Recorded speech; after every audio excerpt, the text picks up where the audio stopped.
Kinukulayan ang isipan, pabalik sa nakaraan.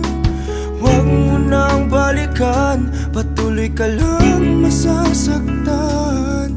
Hindi na kulang kakaisip sa isang magandang larawan. Paulit-ulit na binabanggit ang pangalang nakasanayan. Tayo ay pinagtagpo